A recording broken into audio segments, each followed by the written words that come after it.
Hello students, आज हम बात करेंगे psychology unit second biology of behaviour के बारे में। बायोलॉजी ऑफ बिहेवियर, इसमें हम समझेंगे body mind relationship, genetics and behaviour, brain and behaviour, association with cortex, right and left hemisphere, psychology of sensation, muscular and glandular control of behaviour और nature of behaviour of an organism integrated response के बारे में। Introduction. The biology of behaviour is the study of behavioural function of the nervous system, particularly the brain. यानी कि हम बात करने वाले हैं ब्रेन में नर्वस सिस्टम है, उनका बिहेवियरल फंक्शन कैसा है, उनका बिहेवियरल पैटर्न कैसा है। Physiological psychology is that branch of psychology which seeks to determine how activity in the nervous system is related to the behaviour and the mind. अब psychology मतलब study of behaviour, तो psychology की एक branch है जिसको हम बोलते हैं फिजियोलॉजिकल साइकोलॉजी। उसमें हम ये समझते हैं कि नर्वस सिस्टम में कोई भी एक्टिविटी अगर होती है तो वो हमारे बिहेवियर और माइंड से कैसे रिलेटेड है या कैसे उनको अफेक्ट करती है। Many aspect of human behaviour and mental functioning can not be fully understood without some knowledge of the underline biological process. यानी कि बायोलॉजिकल प्रोसेस के नॉलेज के बिना हम ह्यूमन बिहेवियर या मेंटल फंक्शनिंग के कई पहलू या कई एस्पेक्ट्स को अच्छे से या पूरी तरीके से नहीं समझ सकते हैं। यानी कि बायोलॉजिकल प्रोसेस का नॉलेज होना जरूरी है। और nervous system, sense organ, muscles, glands enable us to be aware of and adjust to the environment. हमारा नर्वस सिस्टम, सेंस ऑर्गन और हमारी मसल्स या ग्लैंड्स जिनसे हार्मोन्स सीक्रेट होते हैं, इनकी वजह से या इनके साथ हम एनवायरनमेंट के साथ एडजस्ट कर सकते हैं और हम अवेयर होते हैं या हमें जानकारी लगती है आसपास क्या चल रहा है। Our perception of event depend on how our sense organ detect stimuli and how our brain interpret information originating from the senses। अब जैसे परसेप्शन मतलब क्या, हमारे सेंस ऑर्गन है वो सिग्नल या स्टिमुलस को परसीव करते हैं और हमारे ब्रेन तक इंफॉर्मेशन भेजते हैं। आपको मेरी आवाज़ सुनाई पड़ रही है, आपको ये अभी कुछ वर्ड्स लिखे हुए दिख रहे हैं, तो विजुअल सेंसेशन है, आवाज़ सुनाई पड़ रही है, ऑडिटरी सेंसेशन है। इनको परसीव करके इन्फॉर्मेशन आपके ब्रेन तक जा रही है, तभी ये तो आपको समझ में आ रहा है। लेकिन हमारा परसेप्शन, जो भी इवेंट अभी जैसे आप परसीव कर रहे हैं, depend on our sense organ. हमारे सेंस ऑर्गन जिस तरीके से डिटेक्ट करते हैं स्टिमुलस को, अगर उन्होंने गलत डिटेक्ट किया, जैसे हमने एरर ऑफ परसेप्शन के बारे में बात की थी, इल्यूजन हेलुसिनेशन होता है। अगर हमने गलत परसीव किया, जैसे कि सांप को रस्सी समझ लिया, ऐसा भी हो सकता है। तो डिपेंड करता है कि आपका ब्रेन या आपके जो सेंस ऑर्गन हैं सही परसीव कर रहे हैं या नहीं कर रहे हैं। वो जो परसीव करेंगे आपको वही इन्फॉर्मेशन मिलेगी। अब बात करते हैं बॉडी माइंड रिलेशनशिप के बारे में।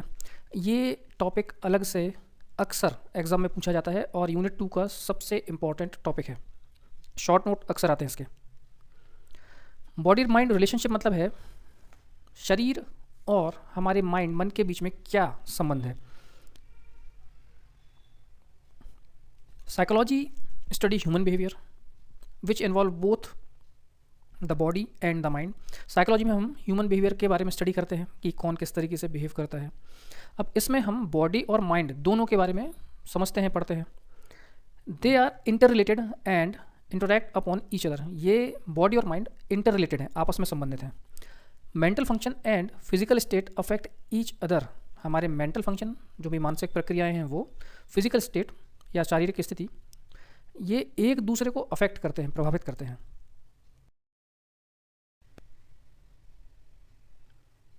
Mind is regarded as a function of the body. Mind body का एक फंक्शन है। It is the sum total of various mental process. अभी सम टोटल है, बहुत सारी कुछ मेंटल प्रोसेस है उनका, जैसे कि observing, knowing, thinking, reasoning, feeling, imagining, remembering, judging, और भी बहुत सारे प्रोसेस होते हैं माइंड के। Mind also grow just as the body grow.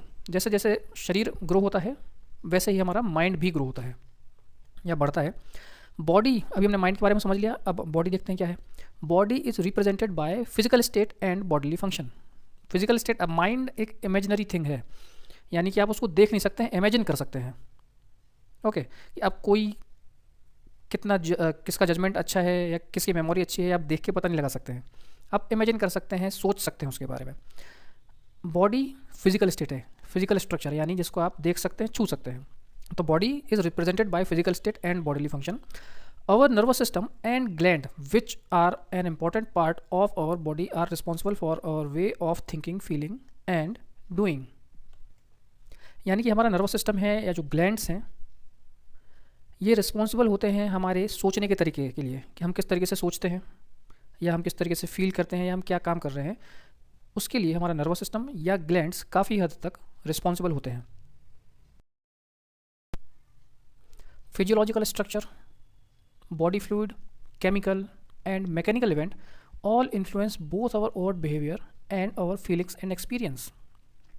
यानी कि जो भी हमारा फिजियोलॉजिकल स्ट्रक्चर है, हमारे बॉडी फ्लूइड्स हैं, केमिकल्स, मैकेनिकल इवेंट, जितने भी मैकेनिकल मतलब फिजिकली कुछ एक्टिविटी होती है, ये हमारे बिहेवियर और फीलिंग्स दोनों को इन्फ्लुएंस करती हैं या इन पर असर डालते हैं। और mental function like strong feeling, emotion, attitude, motive, thinking influence our body activity and process. यानी कि हमारे जितने भी मेंटल फंक्शन हैं, जो भी हमारी फीलिंग्स हैं, हमारे इमोशंस हैं, हमारा किस चीज़ के लिए क्या एटीट्यूड है या किस चीज़ के लिए हमारी क्या थिंकिंग है, क्या थॉट्स हैं, क्या विचार हैं, वो हमारी बॉडीली एक्टिविटी पर असर डालते हैं। ठीक है, तो हमने क्या देखा, ऊपर वाली लाइन में क्या लिखा है, फिजिकल स्ट्रक्चर या फिजियोलॉजिकल स्ट्रक्चर आपके बिहेवियर, आपकी फीलिंग पर असर डाल रहा है, यानी बॉडी आपके माइंड पर असर डाल रही है। सेकेंड लाइन में हमने क्या समझा, और mental function like strong feeling, emotion, attitude, ये सब क्या है, मेंटल फंक्शन या माइंड के फंक्शन है। इन्फ्लुएंस अवर बॉडीली एक्टिविटी, यानी माइंड बॉडी पर असर डालता है। Emotions are combination of body response and mental process. अब इमोशन जो है वो कॉम्बिनेशन है, क्या का, हमारा बॉडी रिस्पॉन्स और मेंटल प्रोसेस दोनों का। Body provide energy to fight, mind contribute to the understanding. अब कुछ भी इशू होता है, कुछ भी हुआ लाइफ में आपकी कुछ इशू हुआ, तो आपकी बॉडी आपको फाइट करने के लिए एनर्जी प्रोवाइड करती है। माइंड क्या करता है, आपको समझ देता है कि क्या करना चाहिए, लड़ना है कि नहीं लड़ना है, कि भागना है, कि लड़ेंगे तो हमारा नुकसान हो जाएगा, तो साथ में काम कर रहे हैं। अब इमोशन क्या, एग्रेशन, गुस्सा, ये इमोशन है। अब यहाँ पर बॉडी फंक्शन और मेंटल फंक्शन दोनों साथ में काम कर रहे हैं। बॉडी फंक्शन यानी बॉडी तैयार कर रही है आपको झगड़े के लिए, एनर्जी प्रोवाइड कर रही है। माइंड सोच रहा है कि लड़ना उचित है या नहीं, कि सामने वाला हम पे भारी पड़ जाएगा। To offer an explanation for one's own action or the action of others, just as the body produce epinephrine to fight danger, the mind help to decide whether it is needed or not. ज़रूरत पड़ने पर हमारी body epinephrine produce करती है खतरे से लड़ने के लिए, और माइंड हेल्प करता है कि इसको यूज़ करना है कि नहीं करना है, मतलब लड़ाई झगड़ा करना है कि नहीं करना है। बॉडी माइंड रिलेशनशिप हमने समझ लिया है। इसको और अच्छे से समझने के लिए हम बॉडी का माइंड पर या माइंड का बॉडी पर क्या असर पड़ता है, इफेक्ट पड़ता है, उनके कुछ एग्जांपल्स देखेंगे जिससे आपको ये क्लियर हो जाएगा। सबसे पहले हम देखेंगे effect of body condition on mental functioning, यानी कि बॉडी का माइंड पर का क्या असर पड़ता है। Increase blood pressure, blood pressure बढ़ना ये फिजिकल एक्टिविटी है, उसकी वजह से मेंटल एक्साइटमेंट होगा, माइंड पर असर पड़ रहा है। Severe pain, reduce concentration level, आपको चोट लग गई है, बहुत दर्द हो रहा है, अब ये फिजिकल प्रॉब्लम है, बॉडी का प्रॉब्लम है, लेकिन उस पेन के साथ आप कंसंट्रेट नहीं कर पाएंगे। कुछ भी चीज़ पढ़ रहे हैं, माइंड की एक्टिविटी करेंगे, मेंटल एक्टिविटी करेंगे, तो आप कंसंट्रेट नहीं कर पाएंगे क्योंकि वो पेन आपको डिस्ट्रैक्ट करेगा। ठीक, तो severe pain, reduce concentration level, यानी बॉडी का माइंड पर असर पड़ रहा है, मेंटल फंक्शनिंग पर। Chronic illness cause depression, physical disease है कुछ, बहुत लंबे समय से चली आ रही है, ठीक भी नहीं हो रही है, ठीक होगी भी नहीं, उसकी वजह से डिप्रेशन आ रहा है, शरीर का माइंड पर असर पड़ रहा है। Physical fatigue affect our mood and reduce our motivation, interest and concentration. आप शारीरिक रूप से काफ़ी थक चुके हैं, अब ये थकावट आपका मूड अफेक्ट करेगी, आपके मूड को प्रभावित करेगी। कैसे, आप बहुत ज़्यादा थके हैं तो आपको कोई काम करने का मन नहीं करेगा, आप जिस चीज़ में आपको इंटरेस्ट है उसमें भी आप इंटरेस्ट नहीं लेंगे, ना कंसंट्रेशन फुल अटेंशन के साथ ध्यान देंगे। इसीलिए आप लोगों को अक्सर बोला जाता है, एग्ज़ाम है आपका कल, तो आज पूरी रात जाग के पढ़ाई नहीं करनी है, पूरी रात जाके पढ़ाई कर लेंगे, फिजिकल फटीग होगा, और जब एग्ज़ाम में आप बैठेंगे तो आपको कुछ भी याद नहीं आने वाला है, कंसंट्रेट ही नहीं कर पाएंगे आप। तो ये बॉडी का माइंड पर असर हमने देख लिया है। अब हम देखेंगे माइंड का बॉडी पर क्या असर पड़ता है, effect of mental condition on body function. Emotional conflict are responsible for peptic ulcer and ulcerative colitis. आपको इमोशनल कॉन्फ्लिक्ट है, मानसिक रूप से थोड़ा परेशान हो रहे हैं, क्या करें क्या नहीं करें, और ये काफ़ी समय से बना हुआ है, इनकी वजह से आपको पेप्टिक अल्सर या अल्सरेटिव कोलाइटिस हो सकता है। ज़्यादा गुस्सा आने से भी आपको डाइजेशन प्रॉब्लम्स होती हैं। Deep thinking and concentration can cause physical strain. बहुत ज़्यादा सोचना, बहुत ज़्यादा ध्यान लगाना, उसकी वजह से आपको फिजिकल स्ट्रेन हो सकता है, आप थका हुआ महसूस करेंगे। आप चेस खेल के देखिए कभी, आधे घंटे में आप थक जाएंगे।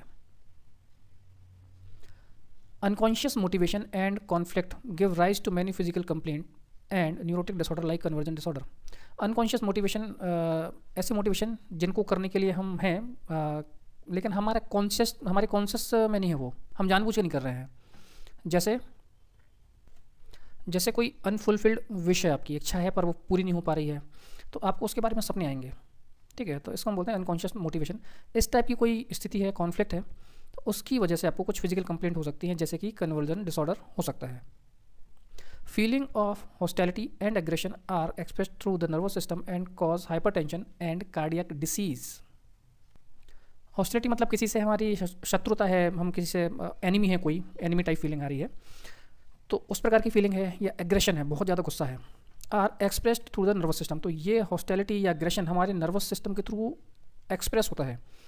आपको गुस्सा आता है, माइंड से गुस्सा आ रहा है ना, लेकिन आपका हार्ट रेट बढ़ जाएगा, ब्लड प्रेशर बढ़ जाएगा गुस्सा आने की वजह से, तो हमारे नर्वस सिस्टम के थ्रू एक्सप्रेस होता है ये सब।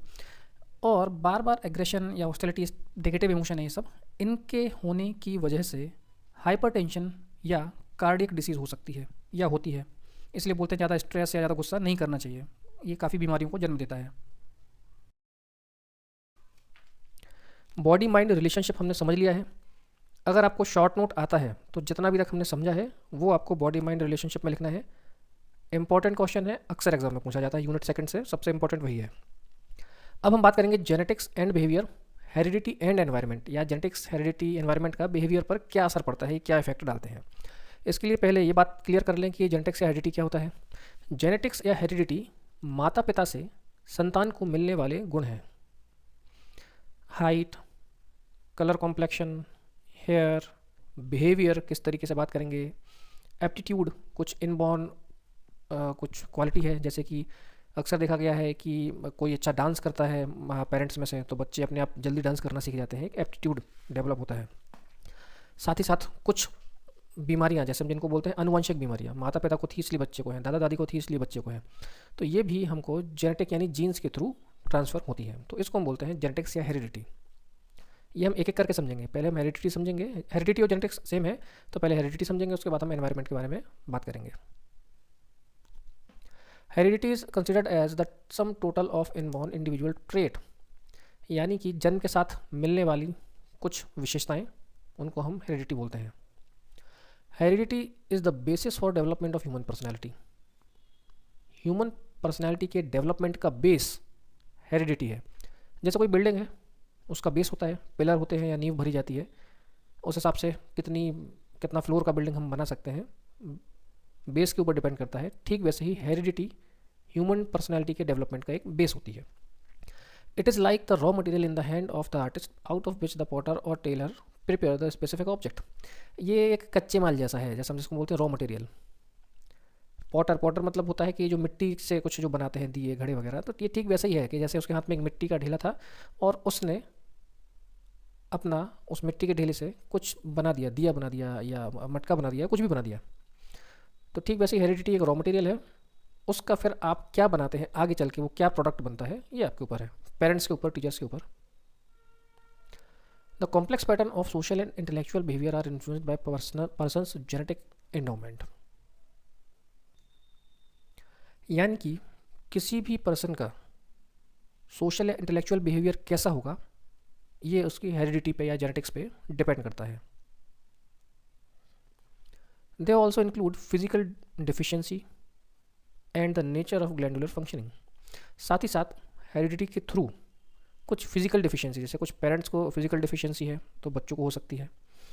नेचर ऑफ ग्लैंडुलर फंक्शनिंग, यानी कि जो ग्लैंडुलर फंक्शन से मतलब है जो ग्लैंड्स होती हैं, हार्मोन सीक्रेट करती हैं। जैसे कि अगर पेरेंट्स को थायराइड की प्रॉब्लम है तो वो बच्चों को भी हो सकती है, उनकी ग्लैंड भी हो सकता है हाइपोथायराइड हो बच्चे को, उनका भी थायराइड हार्मोन कम बने, तो ये ग्लैंड्स या फिजिकल डिफिशियंसी हेरिडिटी के थ्रू बच्चों को ट्रांसफ़र हो सकती है। हेरिडिटी की बात करी, अब हम बात करेंगे एनवायरनमेंट की, यानी कि एनवायरनमेंट का आपके बिहेवियर पर क्या असर पड़ता है, क्या फ़र्क पड़ता है। तो थोड़ा सा कंपैरिजन कर लेते हैं, आपकी जनरेशन और आज जो जनरेशन है। जैसे कि आपका जो बचपन था, जब आप 3 साल 5 साल 6 साल के थे, आप क्या गेम्स खेलते थे? मोस्टली आउटडोर गेम्स हम खेलते थे, यानी घर के बाहर खेलना, मोहल्ले के बच्चों के साथ खेलना, स्कूल जो फ्रेंड्स हैं उनके साथ खेलना, यानी कि आपका फिज़िकल एक्टिविटी काफ़ी होता था। अब उस फिज़िकल एक्टिविटी की वजह से बहुत सारी चीज़ें हम सीखते हैं। एक चीज़ होती है, इसको हम बोलते हैं टीम स्पिरिट। टीम स्पिरिट मतलब क्या होता है कि अगर हम कोई गेम की बात करें, क्रिकेट है, फुटबॉल है, तो वो सारे प्लेयर्स एक साथ जीतने के लिए खेलते हैं, एक दूसरे की मदद करते हैं, हेल्प करते हैं पूरी टीम को जिताने के लिए। अब ये टीम स्पिरिट स्पोर्ट से ही आती है। टीम स्पिरिट की जो भावना है वो स्पोर्ट के थ्रू ही बच्चे के अंदर जाती है। अब यही टीम स्पिरिट अगर आपके अंदर है तो आप जब भी काम करेंगे, आप अपनी फैमिली के साथ हैं तो आप फैमिली को लेके चलेंगे, साथ में लेके चलेंगे। आप कहीं जॉब करते हैं तो वहाँ पर अपनी एक टीम बना के टीम स्पिरिट के साथ काम करेंगे, जो भी आपके टास्क है, जो भी ऑब्जेक्टिव्स हैं उनको कंप्लीट करेंगे, जो भी प्रोफेशनल ऑब्जेक्टिव्स हैं। तो टीम स्पिरिट की भावना एक स्पोर्ट से आती है।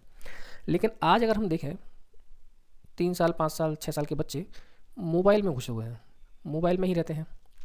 अब इंडिविजुअल है, उनकी दोस्ती नहीं हो रही है, स्पोर्ट्स के थ्रू आपके फ्रेंड्स बनते हैं, दोस्त बनते हैं, लेकिन ऐसे बच्चे, इनके ना कोई दोस्त बन पा रहे हैं, ना ही ये फिज़िकली डेवलप हो पा रहे हैं जितना होना चाहिए। और जो स्पोर्ट्स से हम लर्निंग करते हैं, सीखते हैं, वो भी उनके पास नहीं हो रही है। तो एनवायरनमेंट का बिहेवियर पर काफ़ी फ़र्क पड़ता है, आप किस एनवायरनमेंट में हैं। साथ ही आपने देखा होगा कि आप कहीं पे भी पानी पी लेते थे जब छोटे थे, आप बीमार नहीं पड़ते थे। आप अगर किसी गांव में गए हैं, मेड़ से पानी निकल रहा है, उससे पी लिया, हैंडपम्प चला के पी लिया, कहीं से भी पानी पी लिया, कोई प्रॉब्लम नहीं है। लेकिन आज आरओ का पानी पीकर भी बच्चे बीमार पड़ जाते हैं, कमज़ोर हैं, ज़रा एक बरसात में नहा ली तो बीमार पड़ जाएंगे। तो ये एनवायरनमेंट का फ़र्क होता है हमारे शरीर पर, हमारे बिहेवियर पर। The child inherited the trait and characteristic of his parent and forefather through genes at the time of conception. जब भी कंसेप्शन होता है, कंसेप्शन मतलब होता है गर्भधारण। जब भी गर्भधारण होता है तो बच्चे को उसके पेरेंट्स, उसके ग्रैंड पेरेंट्स, उनके ट्रेट, उनकी कैरेक्टरिस्टिक्स, उनकी क्वालिटी मिल जाती हैं। The environment is everything that affect the individual except his jeans.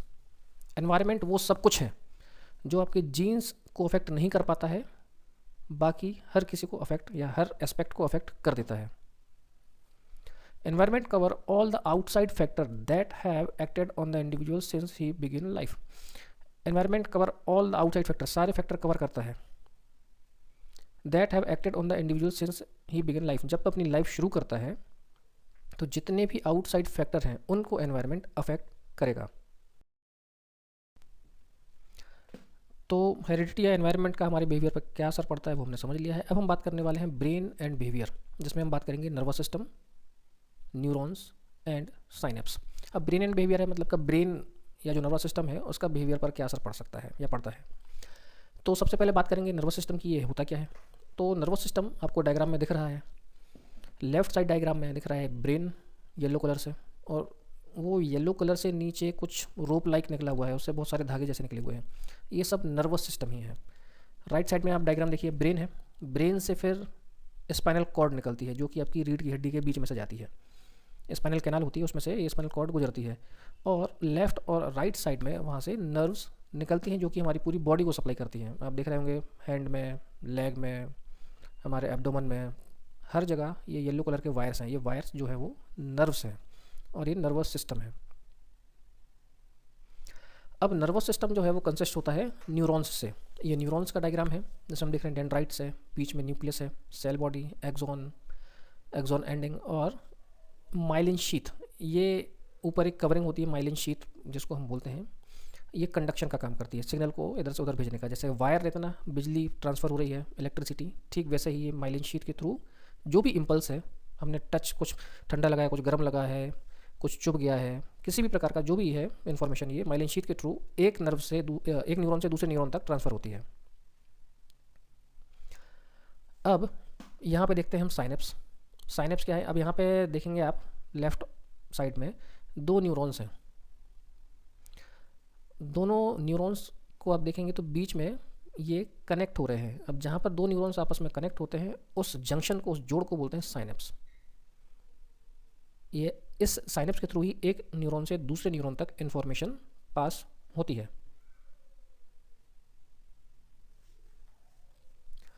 The entire behaviour is effectively managed and controlled by the coordination and function of the nervous system. जो पूरा behaviour है हमारा emotionally physically manage होता है और control होता है nervous system के कोऑर्डिनेशन से, नर्वस सिस्टम के फंक्शन से। How we will behave in a particular situation depend upon the judgement of our brain. हम किसी भी सिचुएशन में किस तरीके से रिएक्ट करेंगे या बिहेव करेंगे डिपेंड करता है हमारे ब्रेन के जजमेंट के ऊपर कि हमने क्या जज किया। ठीक, अब जैसे कि एक छोटी सी कहानी है, मैं आपको पहले भी सुना चुका हूँ कि एक डी एडिक्शन सेंटर, नशा मुक्ति केंद्र, वहाँ पर दो कांच के नशा मुक्ति केंद्र जहाँ पर नशा करने वाले लोग भर्ती होते हैं, उनका नशे की आदत छुड़ाई जाए। तो उनके सामने कांच के दो जार रखे, एक में शराब डाली, एक में पानी डाला, दोनों में एक एक कीड़ा डाला।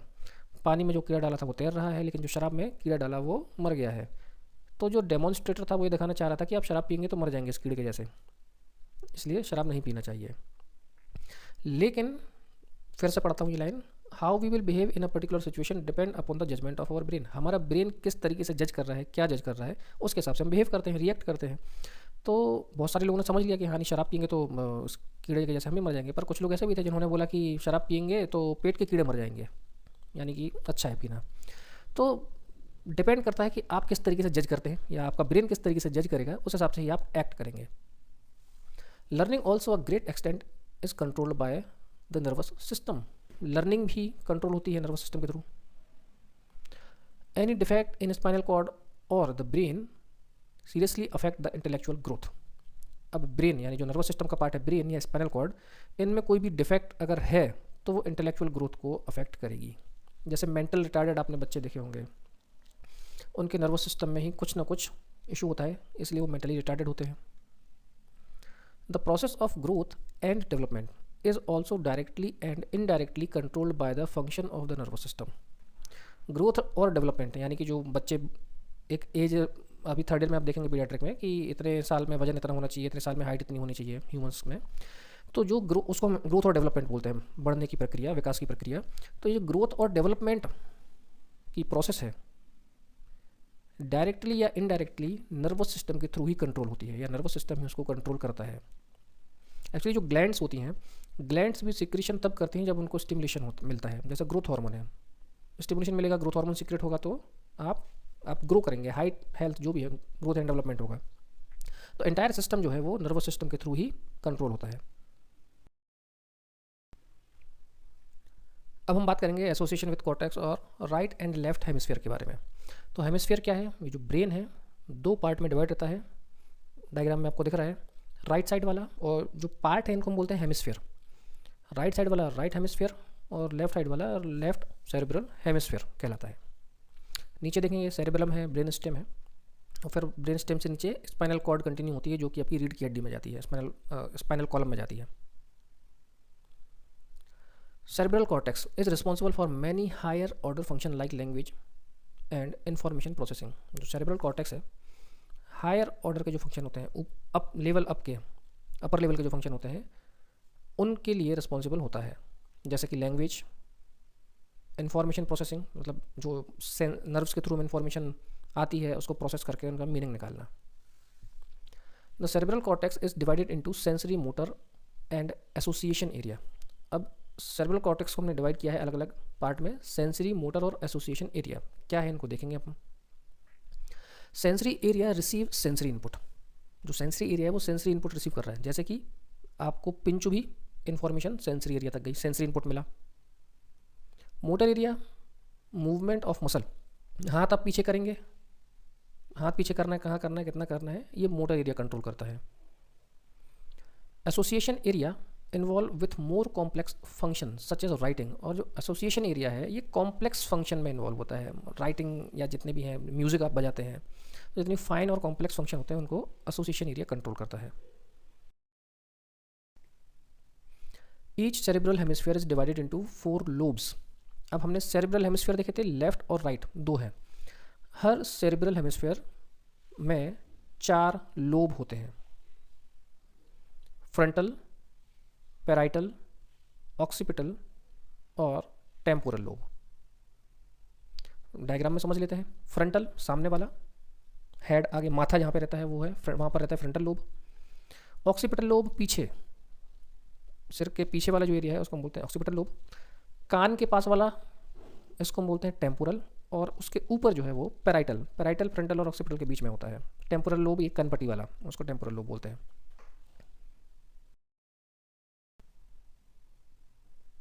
Different part of the cerebrum are connected with different mental function. अभी जो सेरेब्रम में बहुत पार्ट होते हैं अलग अलग, तो अलग अलग पार्ट अलग अलग मेंटल फंक्शन से कनेक्टेड होते हैं। सबका अपना अलग अलग काम है। जैसे हम देखते हैं ना, गवर्नमेंट में, सरकार में अलग अलग मिनिस्ट्री होती है, अलग अलग मंत्रालय होते हैं। जल संसाधन विभाग है, एजुकेशन विभाग है, या अपना वो क्या बोलते हैं, डिफेंस मिनिस्ट्री है, होम मिनिस्ट्री है। तो अलग अलग मिनिस्ट्री होती है। ठीक वैसे ही ब्रेन में भी समझ लिए अलग अलग मिनिस्ट्री होती है, अलग अलग पार्ट है, उनका अलग अलग काम है। The visual area lying in the occipital lobe connected with the I through the optic nerve. अब जो विजुअल एरिया है, जो विजुअल एरिया को कंट्रोल करता है, सिग्नल रिसीव करता है, वो ऑक्सीपिटल लोब, यानी सिर के पीछे वाला जो लोब हमने देखा था, पीछे की तरफ रहता है, उसको ऑक्सीपिटल लोब बोलते हैं। वहाँ पर रहता है और वो कनेक्टेड रहता है आई से, आँख से, थ्रू ऑप्टिक नर्व। एक और एग्जांपल ले लेते हैं। Auditory area lies in the temporal lobe connected with the years through auditory nerve. Auditory area, brain में ऑडिटरी एरिया है जो कि टेम्पोरल लोब में रहता है, और ईयर, कान के थ्रू कनेक्ट रहता है ऑडिटरी नर्व से, या ऑडिटरी नर्व के द्वारा कान और टेम्पोरल लोब में ऑडिटरी एरिया कनेक्टेड रहता है, जिससे जो भी सिग्नल मिलता है ऑडिटरी एरिया में जाएगा, उसका प्रोसेसिंग करेंगे, क्या है, क्या सुनाई पड़ा, नहीं सुनाई पड़ा, वो सब फिर ब्रेन समझने की कोशिश करता है। Association cortex, it deals with more complex integrative functions. Association cortex जो है वो कॉम्प्लेक्स फंक्शन में इन्वॉल्व होता है, जैसे कि मेमोरी, इमोशंस, रीजनिंग, जितनी कॉग्निटिव फंक्शंस थे हमारे, विल, इच्छा, जजमेंट, पर्सनैलिटी एंड इंटेलिजेंस। अब हम बात करेंगे साइकोलॉजी ऑफ सेंसेशन के बारे में। Behaviour in all form and shape has definitely a biological physiological base. जो भी हम बिहेवियर करते हैं उसका फिजियोलॉजिकल बेस होता है। The behaviour is based on various stimuli present in the external environment and lying within our body. अब हमारा बिहेवियर कैसा होगा या क्यों होगा, डिपेंड करेगा कि जो एक्सटर्नल एनवायरनमेंट में स्टिमुलस है या हमारी बॉडी में से हमको कुछ स्टिमुलस मिल रहा है, उसके हिसाब से हम बिहेवियर करते हैं। जैसे हमारी बॉडी में से बिहेवियर, स्टिमुलस से मतलब है कि मान लो आपको हेडेक हो रहा है, तो आप किसी से अच्छे से बात नहीं करेंगे, इरिटेटेड होकर ही बात करेंगे, क्योंकि आपको वैसे ही सिर दुख रहा है, कोई कुछ क्वेश्चन पूछ रहा है, बहस कर रहा है, तो आपका और दिमाग खराब होगा। या वेरियस स्टिमुलाई प्रेजेंट इन एक्सटर्नल एनवायरनमेंट, यानी कि आपके सराउंडिंग कुछ स्टिमुलस हैं, वो प्लीजेंट हैं यानी अच्छे हैं, या आपको परेशान कर रहे हैं, उस हिसाब से हमारा बिहेवियर होता है। The stimuli in the form of various sensory experience are received by our sensory organ known as the receptor। अब एक्सटर्नल एनवायरनमेंट में जितने भी स्टिमुलस हैं या जो सेंसरी स्टिमुलस हैं, उनको हमारे सेंसरी ऑर्गन, जो 5 सेंसरी ऑर्गन हैं, उनको रिसीव करते हैं। कैसे? रिसेप्टर्स के थ्रू। रिसेप्टर्स को समझ लीजिए जैसे कि आप लोगों ने मूवी में देखा होगा या कहीं किसी भी टीवी में, सीरीज़ में, कि एयरपोर्ट से किसी को रिसीव करने जाते हैं और जो लेने जा रहा है, मान लो अपने ड्राइवर को भेजा, तो वो एक कागज़ पे बड़ा सा नाम लिख के ऐसा खड़ा रहता है। तो जो भी एयरपोर्ट से बाहर निकला उसने देखा और उसके पास पहुंच गया ड्राइवर के पास, तो ड्राइवर ने उसको रिसीव किया, है ना। तो ठीक वैसे ही रिसेप्टर्स होते हैं, ये रिसीव करने का काम करते हैं। जो भी सेंसरी स्टिमुलस है उसको ये रिसीव करेंगे और नर्व तक भेजेंगे। फिर बाकी ये न्यूरॉन्स का काम होता है कि वो नर्व का काम होता है कि वो ऊपर हमारे ब्रेन तक उस सिग्नल को भेजेंगे। External receptors, eye, nose, tongue, skin. Internal receptors responsible for feeling of pain, hunger, thirst. तो ये 2 टाइप के रिसेप्टर हैं, इंटरनल और एक्सटर्नल। एक्सटर्नल रिसेप्टर्स जो हैं, तो इंटरनल, एक्सटर्नल रिसेप्टर, एक्सटर्नल में आई, नोज, टंग, स्किन, या इंटरनल रिसेप्टर्स होते हैं जो कि फीलिंग ऑफ पेन, हंगर या थर्स्ट, प्यास लग रही है, भूख लग रही है, उसके बारे में हमको इन्फॉर्मेशन या ब्रेन तक इन्फॉर्मेशन भेजते हैं। सेंसेशन, अब सेंसेशन क्या होता है? Most of our behaviour is dependent upon what our sense tell us. ये समझ लीजिए आपके जासूस जैसे हैं या आपके इन्फॉर्मर जैसे हैं, जो आपको इन्फॉर्मेशन देते हैं और जो इन्फॉर्मेशन उन्होंने दी उसको आप सही मानकर रिएक्ट करते हैं, तो वही काम सेंसेशन का है। Most of our behaviour is dependent upon what our sense tell us. हमारे सेंस हमको क्या बता रहे हैं, हमारे सेंसरी ऑर्गन जो हैं वो हमको क्या इन्फॉर्मेशन दे रहे हैं, उस हिसाब से हमारा बिहेवियर होता है या उस पर ही हमारा बिहेवियर डिपेंड करता है। कई बार हम बोलते हैं ना, मिसअंडरस्टैंडिंग हुई, हमने गलत परसीव कर लिया इसलिए हमने गलत तरीके से रिएक्ट कर दिया, बाकी एक्चुअल में वैसा नहीं था। तो ये हो गया sensation. Vision, hearing, taste, smell, touch are called the five senses. The function of the five senses is called sensation. अब ये 5 सेंसरी ऑर्गन हैं जो कि हमको सेंस फील कराते हैं, इनको हम बोलते हैं सेंसरी ऑर्गन या 5 senses. The function of 5 senses is called sensation. अब इनका जो फंक्शन है उसको हम बोलेंगे sensation. Muscular and glandular control of behaviour. अब मसल और ग्लैंड्स, इनका बिहेवियर पर क्या इफेक्ट है, क्या फ़र्क पड़ता है या कैसे कंट्रोल करते हैं, उसके बारे में समझेंगे। What is received through the sensory organ in the form of sensory input is responded through bodily reaction and motor activity carried out through muscle and glands, particularly the hormones secreted by ductless gland, which are responsible for most of our behavior pattern. अब हमने हमारे sensory organ से जो भी information ली, information हमारे brain तक आ गई, अब हम रिएक्ट करेंगे। कुछ खतरा है, वहाँ से भागना है, हमको भूख लग रही है, हमको खाना है, हमको प्यास लग रही है तो हमको पानी पीना है, तो ये सब जो काम करना है ये फिजिकल एक्टिविटी है। इनको हम मसल्स के या ग्लैंड्स के थ्रू, ग्लैंड्स की हेल्प से या मसल के थ्रू करते हैं, यानी हम बॉडीली रिएक्शन देते हैं, फिजिकली रिएक्शन देते हैं, जिसको हम बोलते हैं मसल और glandular control of the behaviour.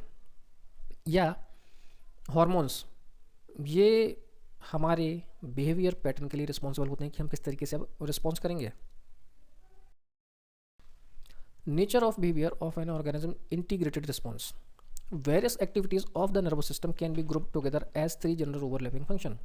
Nervous system की जो अलग अलग एक्टिविटीज़ हैं उनको हमने ग्रुप किया हुआ है 3 में, सेंसरी, इंटीग्रेटिव और मोटर। सेंसरी, अब सेंसरी में क्या है? Million of sensory receptors detect changes called stimuli which occur inside and outside the body. Millions, अब सेंसरी रिसेप्टर्स जो हैं वो लाखों की संख्या में होते हैं, वो कोई भी चेंज होता है तो उसको डिटेक्ट करते हैं और हमको इन्फॉर्मेशन भेजते हैं। They monitor such things as temperature, light, sound from the external environment. अब ये सेंसरी रिसेप्टर्स जो हैं, जितने भी चेंजेस हो रहे हैं, टेम्परेचर कम हो रहा है, ज़्यादा हो रहा है, लाइट कम है या ज़्यादा है, ठंड लग रही है, साउंड कहीं से कुछ आवाज़ आ रही है, उसको डिटेक्ट करते हैं। Inside the body receptor detect variation in pressure, pH, carbon dioxide concentration and the level of various electrolyte. तो सेंसरी रिसेप्टर एक्सटर्नल और इंटरनल होते हैं, हमने देखा था। तो इंटरनल रिसेप्टर्स जो है वो चेक करेंगे या मॉनिटर करेंगे कि प्रेशर में कुछ चेंज है, pH में कुछ ऊपर नीचे हो रहा है, कार्बन डाइऑक्साइड कितना कंसनट्रेशन ज़्यादा तो नहीं है, या लेवल ऑफ वेरियस इलेक्ट्रोलाइट, जितने भी इलेक्ट्रोलाइट हैं, कैल्शियम, सोडियम, पोटेशियम, इनका लेवल कम या ज़्यादा हो रहा है। All of this gathered information is called sensory input. और ये सारी जो इन्फॉर्मेशन है, इंटरनल एक्सटर्नल, ये सब मिला के इसको हम बोलते हैं सेंसरी इनपुट। अब इंटीग्रेटिव की बात करेंगे। Sensory input is converted into electrical signal. अब रिसीव कर लिया है रिसेप्टर्स ने, उसके बाद क्या होगा? Sensory input converted into electrical signal. अब जो भी सेंसरी इनपुट था उसको इलेक्ट्रिकल सिग्नल में कन्वर्ट करेंगे। कन्वर्ट करने के बाद जिसको हम बोलते हैं नर्व इम्पल्सेस, वो नर्व इम्पल्सेस ब्रेन तक ट्रांसमिट होती है या ब्रेन तक पहुंचती है। अब वो सिग्नल ब्रेन तक पहुंच गए, उन्होंने सेंसेशन क्रिएट किया कि इसके बारे में सोचा जाए, विचार किया जाए, या ये जो सिग्नल हमने रिसीव किया है इसको मेमोरी में ऐड करना है। जैसे हम अलग अलग एक्टिविटी करते हैं, हम कुछ पढ़ते हैं तो उसको हमने ब्रेन में लिया, हमने कुछ देख लिया रास्ते चलते तो उसको हमने अपने मेमोरी में ऐड कर लिया, या उसके बारे में सोच रहे हैं या नहीं सोच रहे हैं। Decisions are made each movement based on sensory input, this is integration. तो जितने भी सेंसरी इनपुट हमको मिलते हैं उसके हिसाब से हम डिसीजन लेते हैं। इस प्रोसेस को बोला जाता है इंटीग्रेशन। अब हम बात करेंगे मोटर की। Based on the sensory input and integration, the nervous system responded by the sending signal to muscles, causing them to contract, or gland causing them to produce secretions. Sensory input से information मिली, integration, जहाँ integration में क्या हुआ, वो information nerve impulses के through brain तक गई और वहाँ पर डिसीजन लिया गया। अब वहाँ पर काम खत्म हो गया है, उन्होंने डिसीजन लिया कि क्या करना है। डिसीजन लेने के बाद जो भी एक्ट होगा, जो भी फिजिकल एक्टिविटी होगी, उसको हम बोलेंगे motor. Based on the sensory input and integration, sensory input और इंटीग्रेशन के बेस पर नर्वस सिस्टम रिस्पॉन्स करता है, sending signal to muscles, muscles को सिग्नल भेजेगा कि वो कॉन्ट्रैक्ट करें, मतलब जब भी हम कुछ काम करते हैं ना मसल के थ्रू, तो वो कॉन्ट्रैक्ट होती है तभी हम कर पाते हैं। और ग्लैंड्स को सिग्नल भेजेगा कि वो कुछ सिक्रीशंस यानी कि हार्मोन सिक्रेट करें। Muscles and glands are called effectors. ये मसल और ग्लैंड को हम साथ में इफेक्टर बोलते हैं क्योंकि इफेक्ट करते हैं, इफेक्ट डालते हैं, फिजिकल एक्टिविटी करते हैं, because they affect in response to detection from the nervous system. This is the motor output or motor function. Second unit complete हो गई है, आपका साइकोलॉजी भी कंप्लीट हो गया है। अब हम randomly microbiology, nutrition, fundamental, anatomy, physiology alternate classes करेंगे। फंडामेंटल ऑफ नर्सिंग को आप लाइटली मत लेना क्योंकि थ्योरी सब्जेक्ट है, हमको पढ़ने में इजी लगता है, इसलिए हम इसको अवॉइड करते हैं। जैसा 12th क्लास में आप हिंदी को अवॉइड करते हो और वो आपका परसेंट बिगाड़ देता है, पास तो हो जाते हो लेकिन आपका परसेंटेज बिगड़ जाता है, ठीक वैसे ही फंडामेंटल का काम यहाँ पर है बीएससी नर्सिंग फर्स्ट ईयर में। थ्योरी सब्जेक्ट है, इजीली लगता है, इसलिए हम इसको अवॉइड करते हैं, ज़्यादा ध्यान नहीं देते हैं और ओवर कॉन्फिडेंस में आ जाते हैं। और यही सब्जेक्ट आपकी परसेंटेज बना या बिगाड़ सकता है। काफ़ी बच्चे इसमें सप्लीमेंट्री भी आते हैं, तो सब, और नर्सिंग का बेस ही है ये फंडामेंटल, तो उसको भी हमको समझना है, सिर्फ पास होने के लिए नहीं, लर्निंग करने के लिए भी, अपने आप को इम्प्रूव करने के लिए भी। Thank you.